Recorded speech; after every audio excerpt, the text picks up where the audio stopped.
String. Ayo Kang, tak derekake lampai kilurah Petruk dalah gareng kadya ngungkur-ngungkurake ing kasatriyan.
Ana sesotya coplok saking embanan mila winastan mangkono sayekti ana kasatriyan kang linggar saking praja Hanamur kawula Kusuma Wemba Sudra sapa tambuh sapa weruh lah punika pamadyaning Pandhawa satriya ing Madukara kekasih Raden Janaka iya Raden Arjuna iya Raden Pamadi Kuntadi Parto Panduputra iya Sang Desnu Wibatsuh satriya bagus tanpa cacat kaya teja pengawak tirta dedeg pideksa lamun wanodya ketarik ing reh kabagusane lamun priya iringing reh kaprawirane pranyata kinasihing dewa sinungga para brahmana sinunggi para aji parandene Dinya tilar kasatriyan Madukara manjing wana tan ana ingkang kaesti muhung kanugrahaning diri mrih murakabi sang yu para kadang tanana ingkang cinipta amung den karsa anggayuh wahyu kamulyaning jagat ingkang sinebat Wahyu Sri Makutarama mula ragili Kyai Lurah Semar Awasta Kyai Lurah Bagong ya sang bawon dangu anggung anilingake badhe wiyosing pangandikan risang Dananjaya.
Projawata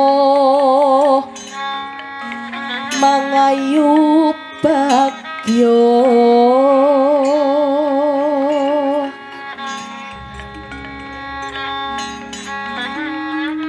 Satya Surona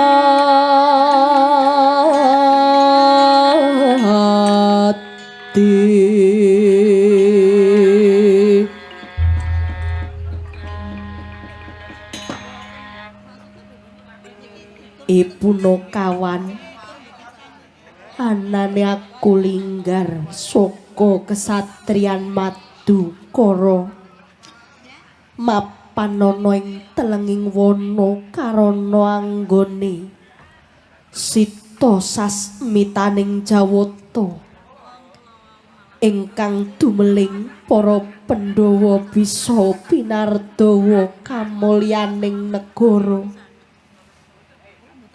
trah tumrah darahe padha wibawa nanging yen wis kedunungan Wahyu Sri Makutharama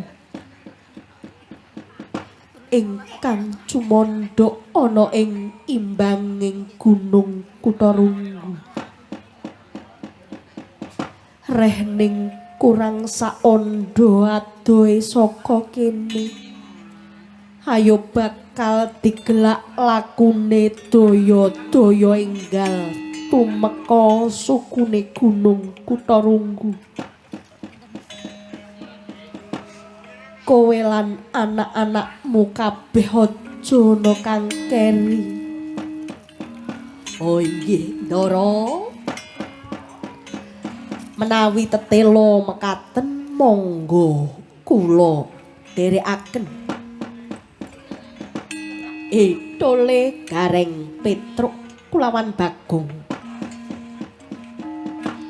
ayo nderekake Ratu Gustimu ayo nderekake ndaramu aja nganti adoh-adoh oh inggih mo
Raseksa kakiri-kiri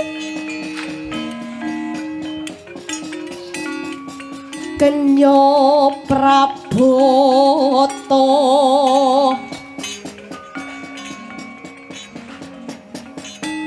buta-buta Pandhawa tata gati Wisraya yaksa Indrisara Maruta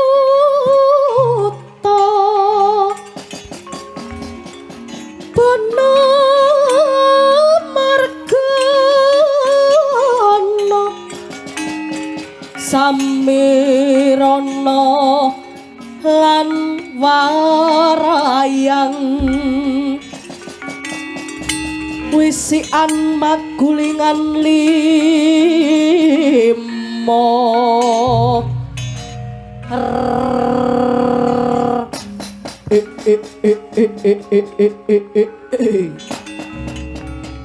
Wila talah bandaku ya donyaku mandek mandek mandek aku takon ana tejo manteraning tengahing wana ngaku sapa Gus kang dadi kekasihmu mangko to mangko buta menawa kowe takon marang aku balik mati sapa aranmu lan ngendi dangkamu wilat Allah bener wong kaya kowe sisip wong kaya aku mburi saka ing atas angin dening aku kena dinarani dedya kala jurang grawah balik mati sapa kang dadi aranmu Gus menawa kowe tambuh marang aku buta Ya aku satriya ing Madukara panengahing Pandhawa aku Raden Arjuna ya Raden Janaka. Oh, Raden Janaka. Ya kumbang ali-ali. Olah dalah jenenge. Sejo karepmu Gus. Manut krenteking ati jumangkaing sikil kedheping netra. Ora kena bacut kudu bali. Buta gawe larangan ora kathik nganggo gawar janur kuning. Jane kowe arepe ngopo? Mripate pating penteleng, sirahe pating benjelek.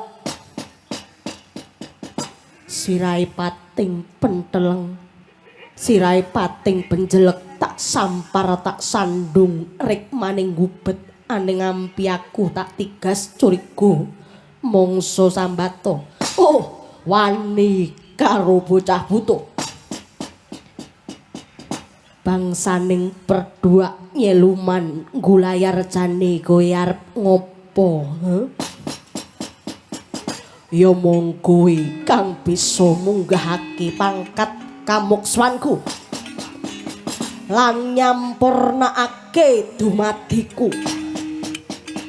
Ayo, gelem ora gelem kowe kudu gelem tak mangsa.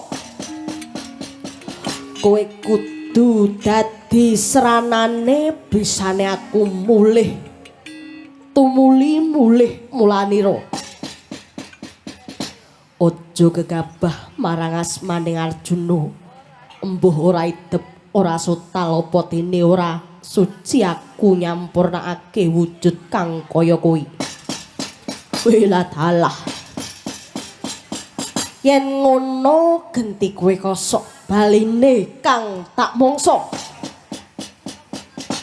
Kowe bisa nyinggol kuliting Arjuna kulokna tat warang kranjang. Gudel binendung wohe binecok. Rangsang gunung. Wah, kelakon memet wandamu tak sembah ider-ideran. Timun mungsuh duren bebasani.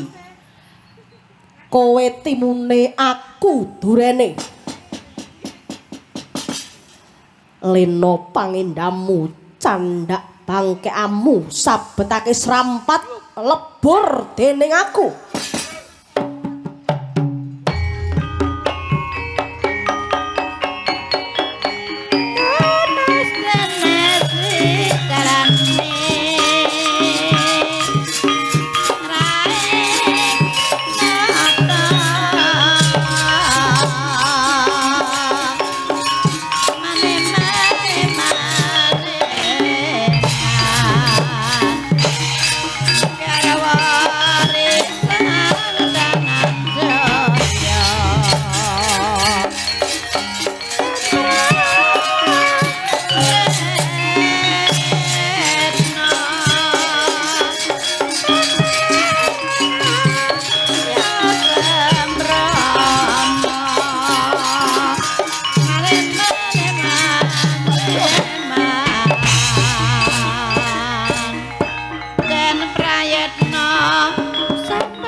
Rahina semubang juang ngaruna kaati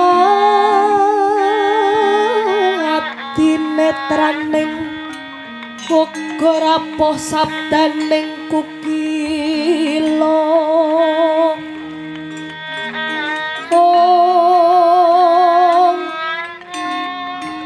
rengkani guru seketer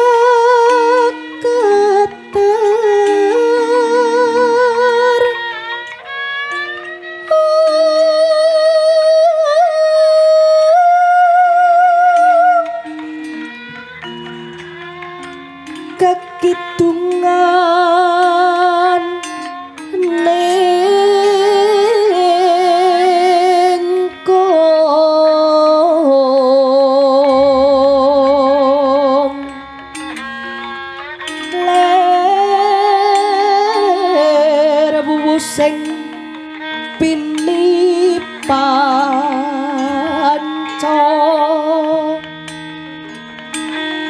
papat toking ayam wono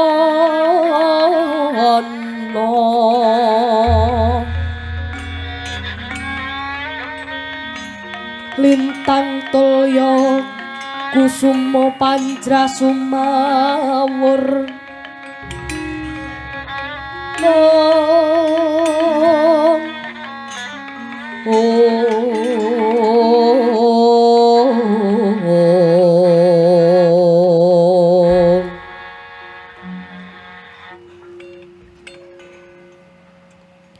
Jagat Dewa Bathara Estungkara Manik Raja Dewaku titahulun Janaka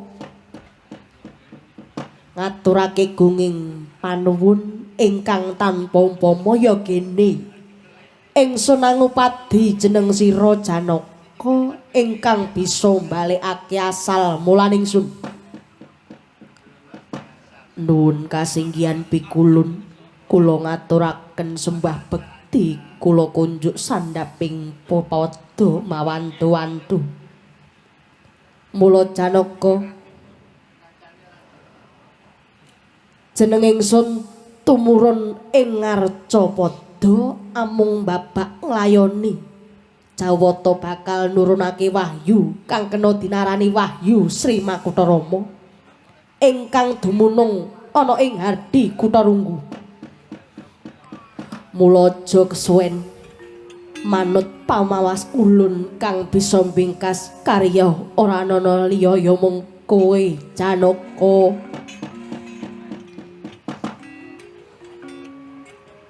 yen pancen mekaten sinuwun kawula nyuwun pamit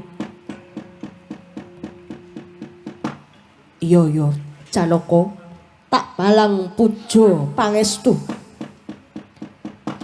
menawa jeneng sira jumangkah mangulon bakal tinemu ana ing kulon yen to jeneng sira mengidul bakal tinemu ana ing kidul ora liwat sewang-sewangan aku bakal bali menyang kayangan hoyo Indra sing prayitna ngati-ngati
Aja tupeh amung saiyuping payung jembari pertapan bebasane.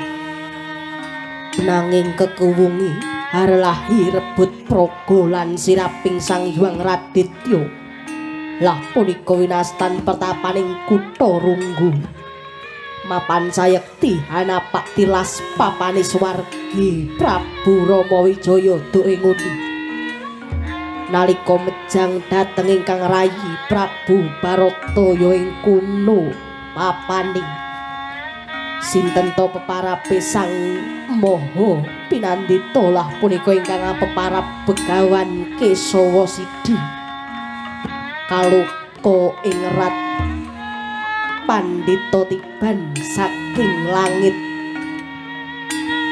pranyata pinten-pinten kelangkungan ingkang wus kargem ing sarirane saengga datan keran ing saliring reh amung kawuryan anggana raras nanging kaya ngapa to tingak ing penggalih mulat sowaning Begawan Anoman repepeh kaya soto matarangan.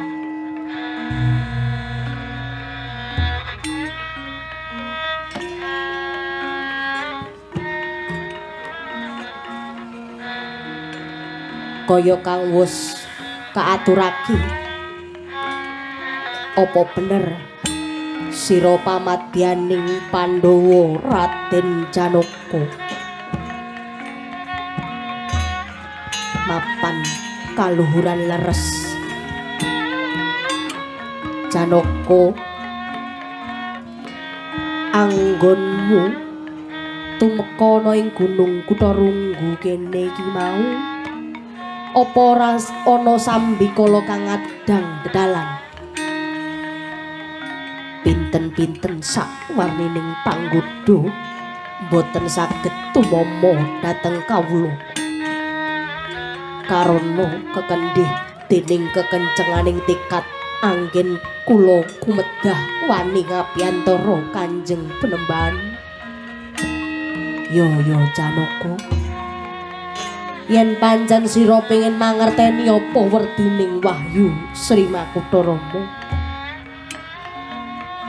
ya mangkene ya Janaka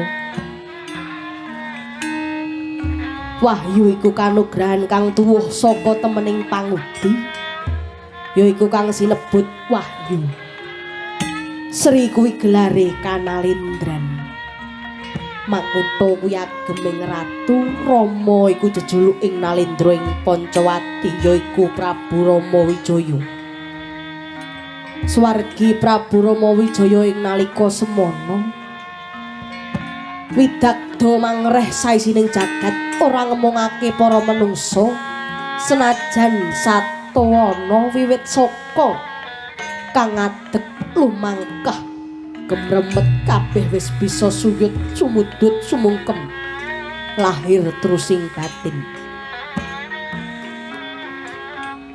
dene bab Hastabrata bisa disawang saka tulisan iki amung 8 larik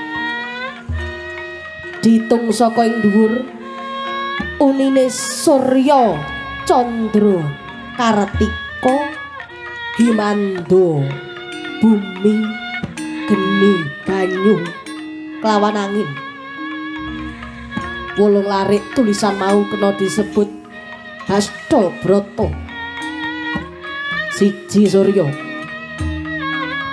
Mengkudaya pangwasa bisa madangi saisining jagat Surya bisa nguripi marang sadengah sarta sekalir ora ngemongake para menungsane kalebu kabeh tanem tuwuh nggone bisa lumagang sarta amekar lumadi uripe ana ing Madyapada.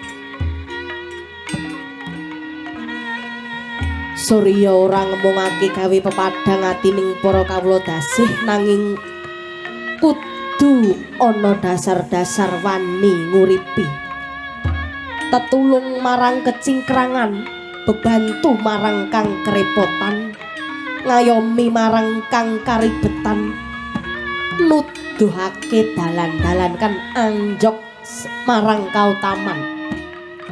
Ora singlar saka adeg-adege kasucen yaiku mungguh pambeganing surya. Angka loro Candra. Candra iku rembulan. Rembulan pepadang jroning ratri, padang jinglang maweh daya adem lan jinem. Nanging uga dadi cecolok, dadi obore lelakon.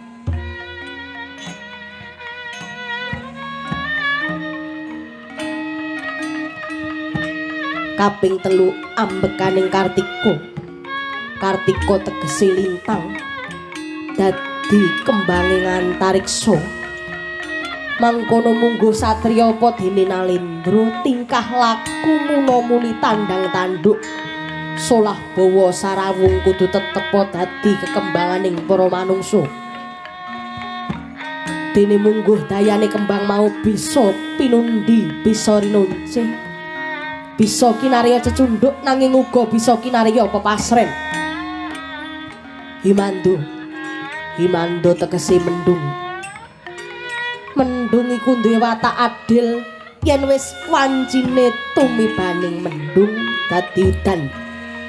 Ora mawas papan najan ngungkulana gunung, ngungkulana alas, nungkulana kutha, nungkulana praja, udan mesti tumiba. Dene kang mengkono dadi sanepane para ambek adil, kang asta jejeke ngadil aja dadak nganggo mawas sanak kadang mitra. Sapa wae wajib nampa adil kang kudu diadili, kang murwat hukum sarta nganggo landasan pidana. Kaping 5 bumi. Bumi kuwi ambeking lumuh kapotangan. Najan ketiban wiji jagung tukule ya jagung, yen wiji pari tukule ya pari. Lan bumi watake kamot lan momot. Tegese kamot dincik iya apa wae ora ngemungake senajan manungsa. Senajan gunung ana nduring bumi mboten nate kapireng sesambate. Momot tegese bisa madai sekali ringkang kumelip. Mangkono panjenengane Nalendra apa dene satriya kudu kerep ngrungokake sambating para kawula dasih. Aja mung sarana mandheg awit saka nampa wadul, nanging luwih cetha lan truwaca yen ta para Nalendra anggone midhangetake para kawula dasih sarana namur kawula bisa cetha lan sarta gamblang wekasan bisa momot lan kamot iku bumi. Geni kuwi duwe watak pambrasta. Brasta marang sapa wae kang nyulayani angger-anggering bawana. Mangkono para satriya, para Nalendra kudu wani hamunah sato angkara murka ing jagat. Ora bakal andheder karusuhan, ora bakal gawe dardah kang sarta tansah gawe unar jroning bebrayan. Dene kaping 7 banyu gumlare dadi panguripan. Ing ngendi-ngendi papan mesti ana banyu, mesti ana panguripan. Ya senajan pucuking gunung, ya senajan tepining samudra, ya senajan papan entak-entak dadi bulak, nanging yen ning kono ana banyu sayekti ana panguripan. Dene mungguh kaping 8 angin tegese bisa manjing ajulader. Ingkang tak karepake ing kene bisa manjing ajulader ngono. Roning cacahing para kawula mau kadhapuka ana pirang-pirang pirangan. Ya ana kang adrajat Brahmana, ana kang adrajat Waisya, ana kang sinebut kasta Sudra. Tetelu kang wis padha nglungguhi kastane dhewe-dhewe mau para nalendra ya satriyane kudu bisa mamet prana ngenaki tias ing sasama. Mangkono para sudra uga bakal bisa bungah rasane yen to angayoman dening katentreman. Mangkono mungguh Kang Hastabrata wis paripurna nggone ingsun merdekaken ing pangrasa tumandang wis datan kecicir. Waduh, Panembahan, biar padang raos sing manah midhangetaken andaran paduka jarwaning Hastabrata. Sampun kula tampi sumusut ing raos handayani agenging manah mugi-mugi sageta sanes kara kang kadhawuhaken saged sumandha ing badan kula. Kinarya adeg-adeg anggen kula kepingin ngayomi kecingkranganing para dasih.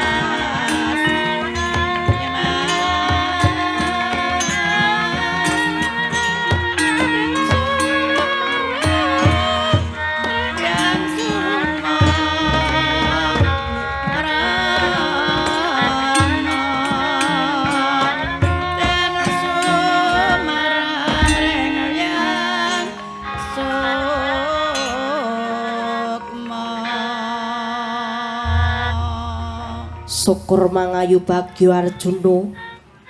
Sak balimu saka ing kutha Runggu kaya tak tundung lakumu.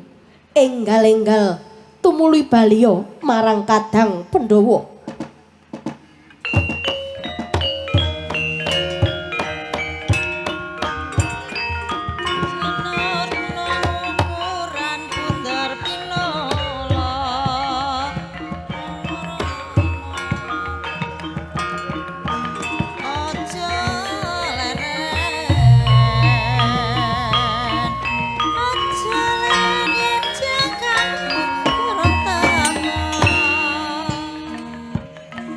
Jagat Dewa Bathara ya jagat pangestungkara.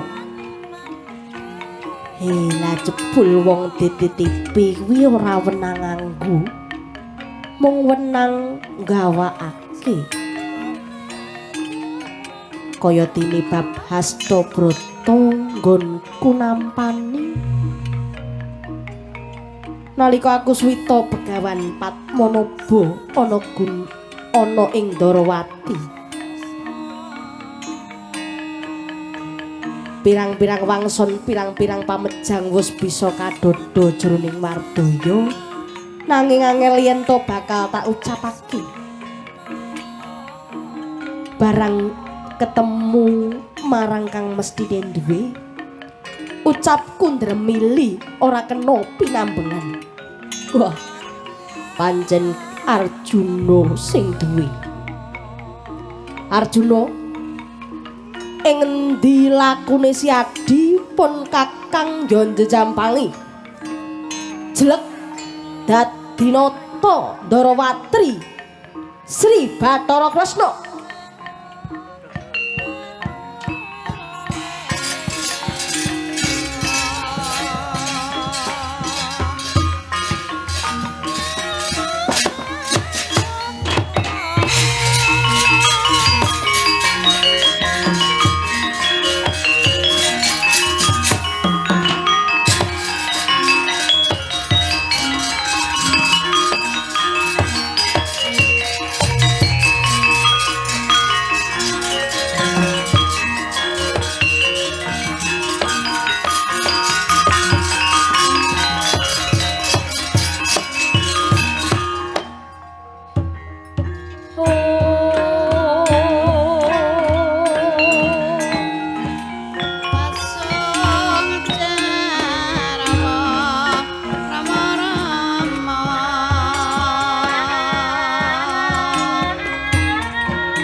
inggih menika Wekdari Wahyu Sri Makutharama kidalang sampun cekap paripurna anggenipun angronce jinarita Suradira jayaning kang rat lebur dening pangastuti sak bejo-bejone wong kang lali isih bejo wong kang eling klawan waspada sekali merdeka tetepo merdeka wabillahi taufik wal hidayah wassalamualaikum warahmatullahi wabarakatuh.